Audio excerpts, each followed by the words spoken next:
ഭൂമിയെ ആക്രമിക്കാൻ ഏലിയൻ വാഹനം വരുന്നു. പുതിയ വാർത്തയാണ്. നമ്മൾ സിനിമയിലൊക്കെ കണ്ടിട്ടുണ്ട്. ഒരു പ്രശസ്തമായ ഒരു ഇംഗ്ലീഷ് സിനിമയുണ്ട്, അതായത് ഇൻഡിപെൻഡൻസ് ഡേ. അമേരിക്കയുടെ സ്വാതന്ത്ര്യ ദിനത്തിൽ അമേരിക്കയെ ആക്രമിക്കാൻ, ഭൂമിയെ തന്നെ ആക്രമിക്കാൻ അന്യഗ്രഹ ജീവികളുടെ ഒരു വാഹനം വരുന്നു. അതിനെ നേരിടാൻ, അത് പിന്നീട് ഭൂമിക്ക് നേരെയുള്ള ഒരു ആക്രമണമായി മാറുന്നു. അമേരിക്ക അതിനെ തോൽപ്പിക്കുന്നു എന്നാണ് സിനിമയുടെ ഇതിവൃത്തം. ഒരു രസകരമായ സിനിമയാണ്. പക്ഷേ ഏതാണ്ട് അതിന് സമാനമായ ഒരു സംഭവം നടക്കുന്നു എന്നാണ് ഇപ്പോൾ പറയുന്നത്. അതായത് നമ്മൾ സാറ്റലൈറ്റുകളും നമ്മുടെ ഭൂമിയിൽ നിന്നുള്ള സ്പേസ് ടെലസ്കോപ്പുകളും ഒക്കെ വെച്ചിട്ട് ചില പരീക്ഷണങ്ങളൊക്കെ നടത്തിയപ്പോൾ ഒരു വസ്തു അതിവേഗത്തിൽ സൗരയൂഥത്തിലേക്ക് വന്നുകൊണ്ടിരിക്കുന്ന വസ്തുവിൻ്റെ വലിപ്പം കേൾക്കണം. 7 മൈൽ, അതായത് 11 കിലോമീറ്റർ വ്യാസമുണ്ട്. അമേരിക്കയിലെ മാൻഹട്ടനേക്കാളും വലിപ്പമുണ്ട്. അത് വന്നുകൊണ്ടിരിക്കുന്ന സ്പീഡാണ് ശ്രദ്ധിക്കേണ്ടത്. 1,40,000 കിലോമീറ്റർ പെർ അവർ, അതായത് ഒരു മണിക്കൂറിൽ 1,40,000 കിലോമീറ്റർ വേഗത്തിൽ വന്നുകൊണ്ടിരിക്കുകയാണ്. എന്ന് പറഞ്ഞാൽ ഒരു സെക്കൻഡിൽ 61 കിലോമീറ്റർ വേഗത്തിലാണ് ഇത് വന്നുകൊണ്ടിരിക്കുന്നത്. അത് ഈ വർഷം ഒക്ടോബർ 30 സൂര്യനോട് ഏറ്റവും അടുത്തെത്തും. നവംബർ ഡിസംബർ മാസത്തിലാവുമ്പോൾ ഇത് ഭൂമിയോട് അടുത്തെത്തും. ഇത് അതിവേഗത്തിൽ വന്ന് ഭൂമിയിൽ ഇടിച്ചിറങ്ങും. അങ്ങനെ ഇടിച്ചിറങ്ങിയാൽ 100 കണക്കിന് അണുബോംബുകൾ പൊട്ടുന്നത് പോലെയുള്ള പ്രത്യാഘാതമുണ്ടാകും എന്നൊക്കെ ഒരു പറ്റം ശാസ്ത്രജ്ഞർ പറയുന്നുണ്ട്. ഹാർവാർഡിലെ ജ്യോതിശാസ്ത്രജ്ഞനായ അബി ലിയോബ് കുറച്ചുകൂടെ കടന്നിട്ട് പറയുകയാണ്, ഈ വരുന്ന സാധനം വാൽനക്ഷത്രമോ ആസ്ട്രോയിഡോ ഒന്നുമല്ല, ചിഹ്നഗ്രഹങ്ങൾ, വ്യാഴത്തിന് സമീപമുള്ള കുറേ ചിഹ്നഗ്രഹങ്ങളുണ്ട്. ഭ്രമണപഥത്തിൽ തകർന്നുപോയ ഒരു ഗ്രഹത്തിൻ്റെ അവശിഷ്ടങ്ങളാണെന്ന് പറയുന്നത്. അതൊന്നുമല്ല, ഇത് സൗരയൂഥത്തിന് പുറത്തുനിന്ന് വരുന്നതാണ്. ഇത് സൗരയൂഥത്തിന് പുറത്തുനിന്ന് വന്നിരിക്കുന്ന ഇത് ഒരു അന്യഗ്രഹ ജീവികളുടെ ഒരു വാഹനമാണെന്നാണ് ഹാർവാർഡിലെ ജ്യോതിശാസ്ത്രജ്ഞനായ, ജ്യോതിശാസ്ത്രജ്ഞൻ, ഹാർവാർഡ് യൂണിവേഴ്സിറ്റിയിലെ, ലോകത്തിലെ ഏറ്റവും പ്രശസ്തമായ യൂണിവേഴ്സിറ്റിയിലൊന്നാണല്ലോ, അബി ലിയോബ് പറയുന്നത്. അപ്പോൾ ഈ ചിഹ്നഗ്രഹത്തെ ഈ അജ്ഞാത വസ്തുവിനെ ഇതുവരെ നമ്മൾ അത്ര കാര്യമായി നമുക്ക് കാണാൻ കഴിഞ്ഞിട്ടില്ല. അത്ര ദൂരെയാണ്, സൗരയൂഥത്തിൽ നിന്ന് അതിവേഗത്തിൽ സൗരയൂഥത്തിലൂടെ പറന്നുകൊണ്ട് വരികയാണ്. ഇതിനെ കണ്ടെത്തിയത് ചിലിയിലെ റിയോ ഹുട്ടാർഡോ എന്ന് പറയുന്ന സ്ഥലത്തുള്ള asteroid terrestrial impact last alert system, Atlas എന്ന് ചുരുക്കപ്പേരിൽ അറിയുന്ന ഒരു ടെലസ്കോപ്പാണ് ഇതിനെ കണ്ടുപിടിച്ചത്. ഇതുവരെ അങ്ങനെ ഒരു സാധനം കണ്ടിട്ടില്ല. ഇത് സൗരയൂഥത്തിന് പുറത്തുനിന്ന് ഒരു അതിഥിയായിട്ട് വരികയാണ്. ഇങ്ങനെ അതിഥിയായിട്ട് വരുന്ന ഇത് വാൽനക്ഷത്രമാണോ നോക്കി, വാൽനക്ഷത്രമല്ല, വാൽനക്ഷത്രം കോമറ്റ്, ധൂമകേതു, പണ്ട് ഹാലീസ് കോമറ്റ് ഒക്കെ പറഞ്ഞിട്ടുണ്ടല്ലോ എന്ന് പറയുന്ന പോലെയല്ല. അത് എന്താണ്, ഇൻ്റർസ്റ്റെല്ലർ ഓബ്ജക്റ്റാണ്, അന്തർനക്ഷത്രം, അതായത് സൗരയൂഥത്തിന് പുറത്തുനിന്ന് വരുന്ന ഒരു സാധനമാണെന്ന് കണ്ടെത്തി. അപ്പോൾ അതിനൊരു പേരൊക്കെ ഇട്ടിട്ടുണ്ട്, 31 അറ്റ്ലസ് എന്നാണ്. പിന്നെ C-bar 2025 NI എന്നൊക്കെ പേരൊക്കെ ഇട്ടിട്ടുണ്ട്. പക്ഷേ ഇതിനു മുമ്പും ഇങ്ങനത്തെ ചില വസ്തുക്കൾ വന്നിട്ടുണ്ട് സൗരയൂഥത്തിലേക്ക്. അതായത് ഇതിനു മുമ്പ് 2017 1L ഒയുമുവ എന്ന് പറയുന്ന ഒരു സാധനം വന്നു. 2019 21 ബോറിസോവ് എന്ന് പറയുന്ന ഒരു സ്റ്റെല്ലർ ഒബ്ജക്റ്റ് വന്നിരുന്നു. പക്ഷേ അതൊക്കെ ഇങ്ങനെ സൗരയൂഥത്തിൽ വന്നിട്ട് കയറി ഇറങ്ങിപ്പോയി. പക്ഷേ ഇവൻ അങ്ങനെയല്ല, കുഴപ്പമാണ് എന്നാണ് ഇതുവരെ കിട്ടിയിരിക്കുന്ന വിവരങ്ങൾ. അതായത് വെരാസി റുബിൻ എന്ന് പറഞ്ഞൊരു ഒബ്സർവേറ്ററി എന്ന് പറഞ്ഞ് വാഹന നിരീക്ഷണം നടത്തുന്ന കേന്ദ്രം, അത് വലിയ ശേഷിയുള്ള ഹബിൾ ടെലസ്കോപ്പ് എന്നൊക്കെ പറയുന്ന പോലെയുള്ള വലിയ ശേഷിയുള്ള ടെലസ്കോപ്പുകളും ഒക്കെ വെച്ചിട്ടാണ് നോക്കുന്നത്. അപ്പോൾ അത് പറയുന്ന അങ്ങനെയാണ് ഇതിൻ്റെ വലിപ്പം, ഇതിൻ്റെ വേഗത. ഒരു നഗരത്തിൽ, അമേരിക്കയിലെ ഒരു നഗരത്തിനേക്കാളും വലിപ്പമുണ്ട്. അങ്ങനെയുള്ളൊരു സാധനമാണ് വരുന്നത്. അപ്പോൾ അപ്പോൾ ഏതാണ്ട് ഇതിൻ്റെ ലക്ഷണങ്ങളൊക്കെ കണ്ടിട്ട് ഇത് പറയുന്നത് ഇതിൻ്റെ വേഗത മാത്രം നോക്കിയിട്ടല്ല, ഇതൊരു അന്യഗ്രഹ ജീവിയാണെന്ന് പറയാൻ കാരണം ഇതിൻ്റെ സഞ്ചാരപാത ഇതിനു മുമ്പ് വാൽനക്ഷത്രങ്ങളൊക്കെ സഞ്ചരിച്ച പാതയിലല്ല ഇത് സഞ്ചരിക്കുന്നത്. അത് ഭൂമിയുടെ ഭ്രമണപഥത്തോട് അടുത്തും ശുക്രൻ, ചൊവ്വ, വ്യാഴം തുടങ്ങിയവയിൽ നിന്ന് അകന്നുമാണ് ഇത് പോകുന്നത്. ഭൂമിയുടെ ഭ്രമണപഥത്തോട് അടുത്ത് വരുന്നതിന് കാരണം ഭൂമിയെ ലക്ഷ്യമാക്കുന്നു എന്നതാണ് വിലയിരുത്തുന്നത്. വേണമെങ്കിൽ ഈ വ്യാഴം സൗരയൂഥത്തിലെ ഏറ്റവും വലിയ ഗ്രഹമാണ്, അല്ലേ? അതെ.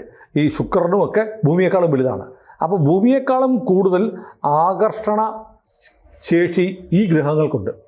അതുകൊണ്ട് അതിനടുത്തേക്ക് പോയി ആ ഗ്രഹങ്ങൾ ഇതിനെ വലിച്ചെടുക്കും. അതുകൊണ്ട് അതിൻ്റെ പാതയിൽ നിന്ന് വിട്ടിട്ട് ആ വലിയ ഗ്രഹങ്ങളുടെ സഞ്ചാരപാതയിൽ നിന്ന് പരമാവധി മാറി ഭൂമിയുടെ ഭ്രമണപഥത്തോട് അടുത്താണ് ഇവൻ സഞ്ചരിക്കാൻ ശ്രമിക്കുന്നത് എന്നാണ് ഇതിൻ്റെ ട്രാക്ക് നോക്കിയിട്ട് മനസ്സിലാവുന്നത്. അതായത് അതിൻ്റെ അസാധാരണമായ സഞ്ചാരപാതയ്ക്ക് നോൺ ഗ്രാവിറ്റേഷണൽ ആക്സിലറേഷൻ ഇതിനുണ്ടെന്ന് പറയുന്നു. എന്ന് പറഞ്ഞാൽ വളരെ സാങ്കേതികത്വമാണ്. പക്ഷേ ഈ ഭൂമിയെ ഇത് ലക്ഷ്യം വെച്ചാണ് വരുന്നത്. ഇതിൻ്റെ വരവിൻ്റെ പോക്ക് കണ്ടിട്ട് ഇവൻ ഭൂമിയിലേക്ക് വരാനാണ് പോകുന്നത് എന്നും പറയുന്നു. അപ്പോൾ ഇത്തരം കാര്യങ്ങളാണ് ഇപ്പോൾ പുറത്തു വന്നിരിക്കുന്നത്. ഇതിനെ ഇപ്പോൾ നമുക്ക് വേണമെങ്കിൽ ധനുരാശി ഇല്ലേ, നക്ഷത്രക്കൂട്ടങ്ങൾ നോക്കിയാൽ അറിയാം. ധനുരാശിയിൽ നിരീക്ഷിച്ചാൽ ഇവനെ വലിയ ടെലസ്കോപ്പുകളുണ്ടെങ്കിൽ കാണാമെന്ന് പറയുന്നു. ഇതവിടെ നിൽക്കട്ടെ. ഈ ബൾഗേറിയയിൽ ഒരു പ്രവാചക ഉണ്ടായിരുന്നു, അന്ധയായിരുന്നു, ബ്ലൈൻഡായിരുന്നു. അവർ പറഞ്ഞു, ബാബ നങ്ക എന്നാണ് ഇവരുടെ പേര്. ബാബ നങ്കയുടെ ഒരു പ്രവചനം ഉണ്ടായിരുന്നു. ഈ കാലഘട്ടത്തിൽ നമ്മൾ ജീവിക്കുന്ന ഈ സമയത്ത് ഒരു അന്യഗ്രഹ വാഹനം ഭൂമിയിൽ വന്ന് ലാൻഡ് ചെയ്യും.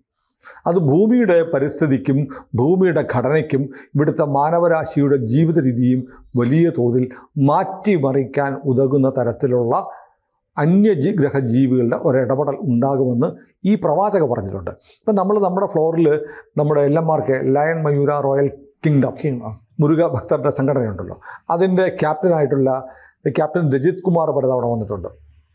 അദ്ദേഹത്തിൻ്റെ ഈ കുമാരികണ്ഠം കടലിൽ പോയി മുരുകൻ്റെ 6 പട വീടുകൾ ഇതിനെക്കുറിച്ചൊക്കെ സംസാരിച്ചു. അന്ന് അദ്ദേഹം പറഞ്ഞത്, അദ്ദേഹത്തിൻ്റെ ഒരു വിശ്വാസം ഈ മുരുക ഭഗവാനൊക്കെ ഏലിയൻസ് ആയിരുന്നു. അവർ ഭൂമിയിൽ വന്ന് ഭൂമിയിലെ ആളുകൾക്ക് ഗുണം ചെയ്യാൻ വേണ്ടി ഒരു അജ്ഞാത വാഹനത്തിൽ ഇവിടെ എത്തിയ വേറെ ഏതോ ഗ്രഹത്തിൽ നിന്നുള്ളവരായിരുന്നു. അവർ ഭൂമിയിൽ ജീവിച്ചു. നമ്മളെക്കാളും ഭൗതികമായും ഒക്കെ ഉയർന്ന തലത്തിലുള്ള അവർ നമുക്ക് ഒരുപാട് കാര്യങ്ങളൊക്കെ ചെയ്തു മടങ്ങിപ്പോവുകയോ ഒക്കെ ചെയ്തു. ഈ ഹിമാലയത്തിൽ ഒരു സങ്കല്പമുണ്ട്, കൈലാസ പർവ്വതമില്ലേ, കൈലാസം ഒരു പിരമിഡാണെന്നാണ് പറയുന്നത്. കൈലാസത്തിനുള്ളിലേക്ക് ഇറങ്ങിപ്പോകാൻ രഹസ്യപാതയുണ്ട്. അതിനുള്ളിൽ ഒരു നിഗൂഢ ലോകമുണ്ടെന്ന് പറയുന്നു. ഈ മനുഷ്യൻ ഒരുപാട് പർവ്വതങ്ങൾക്ക് കീഴടക്കിയിട്ടുണ്ടല്ലേ? അതെ. കൈലാസം ആരും കീഴടക്കിയിട്ടില്ല. 1 or 2 തവണ മറ്റോ ആരോ ശ്രമം നടത്തി. അങ്ങനെ ശ്രമം നടത്തിയവർക്ക് ഗുരുതരമായ പ്രശ്നങ്ങൾ ഉണ്ടാവുകയും ഭ്രാന്തൊക്കെയാവുകയും ഒക്കെ ചെയ്തു. അതിനുശേഷം പിന്നീട് അവർ ദുരൂഹ സാഹചര്യത്തിൽ കൊല്ലപ്പെടുകയും ചെയ്തു. അതിനുശേഷം ചൈനീസ് സർക്കാർ, കമ്മ്യൂണിസ്റ്റ് ചൈനയിലാണ് കൈലാസം, അറിയാലോ. നമ്മുടെ ഹിന്ദുക്കളുടെ പുണ്യ സങ്കേതമാണെങ്കിലും കൈലാസം ഇരിക്കുന്നത് ചൈനയിലാണ്. കൈലാസ പർവ്വതം കയറാൻ ചൈന ഒരാൾക്കും പെർമിഷൻ കൊടുക്കത്തില്ല, നിരോധിച്ചു അല്ലേ? നിരോധിച്ചിരിക്കുകയാണ്. കാരണം അത്യന്തം അതിനകത്ത് നിഗൂഢമായ ഒരു ലോകമുണ്ട്. ഈ കൈലാസം ഒരു മാൻമെയ്ഡ് പിരമിഡാണെന്ന് വിശ്വസിക്കുന്നവരുണ്ട്. മറ്റൊരു ലോകത്തിലേക്ക് കടന്നു പോവുകയാണ് എന്നുള്ള വിശ്വാസമുണ്ട്. ഒരുപാട് നിഗൂഢതകൾ കൈലാസവും ഒക്കെ ആയിട്ട് ബന്ധപ്പെട്ട് ഉണ്ട്.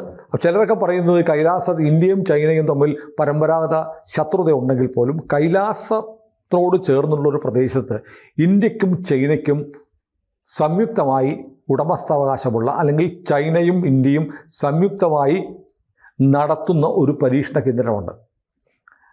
അവിടെ ഈ ഏലിയൻസിനെ കുറിച്ചുമൊക്കെയുള്ള പരീക്ഷണങ്ങൾ ഇന്ത്യയും ചൈനയും ഒരുമിച്ച് നടത്തുന്നുണ്ട് എന്നൊക്കെയുള്ള ചില വാദങ്ങളുണ്ട്. അതൊക്കെ നിഗൂഢമായ കാര്യങ്ങളാണ്.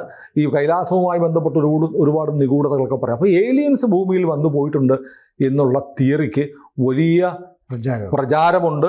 അത് പറയുന്നത് വലിയ വലിയ ആൾക്കാർ. ഇപ്പോൾ രജിത് കുമാർ പറഞ്ഞിരിക്കുന്നത്, നമ്മൾ ഇവിടെ ഭൂമിയിലേക്ക് വരുന്നത് മനുഷ്യനേക്കാളും ഉയർന്ന ആത്മീയ ഒരു സ്പിരിച്വൽ ലെവലുള്ള ഏലിയൻസ് ഭൂമിയിൽ വന്നിട്ടുമുണ്ട്. അവരാണ് മുരുകൻ ഉൾപ്പെടെയുള്ള ആളുകൾ. ഇനിയും അത്തരം ആളുകൾ വരും എന്നൊക്കെ പറയുന്നുണ്ട്. അപ്പോൾ ഇതൊക്കെ എന്ന് സംഭവിക്കുന്നത്, നമ്മൾ ഈ ഭൂമിക്ക് പുറത്ത്, സൗരയൂഥത്തിന് പുറത്ത്, അല്ലെങ്കിൽ ആകാശഗംഗ എന്ന് പറയുന്ന നമ്മുടെ ഗാലക്സിക്ക് പുറത്ത് ജീവനുണ്ട് എന്ന് വിശ്വസിക്കുന്നവരാണ് മനുഷ്യൻ. കാരണം ഈ സൗരയൂഥം എന്ന് പറയുന്ന അതിനകത്ത് ഒരു ഏറ്റവും ശരാശരി ചെറുപ്പക്കാരനായ ഒരു ഗ്രഹമാണ് നമ്മുടെ ഭൂമി.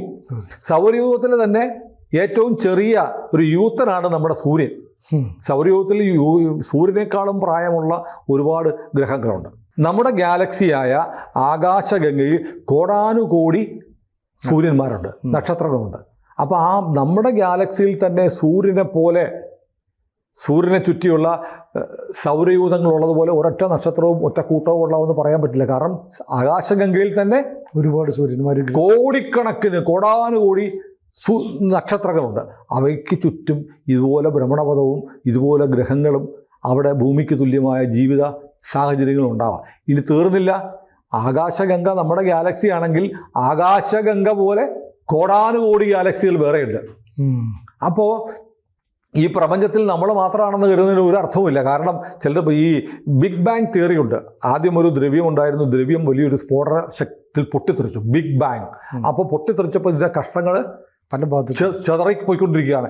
ഇപ്പോഴും ഗാലക്സികൾ തമ്മിൽ അകന്നു പോയിക്കൊണ്ടിരിക്കുന്നതായിട്ടാണ് കണ്ടുപിടിക്കുന്നത്. ഗാലക്സികൾ ഓടി മാറുകയാണ്.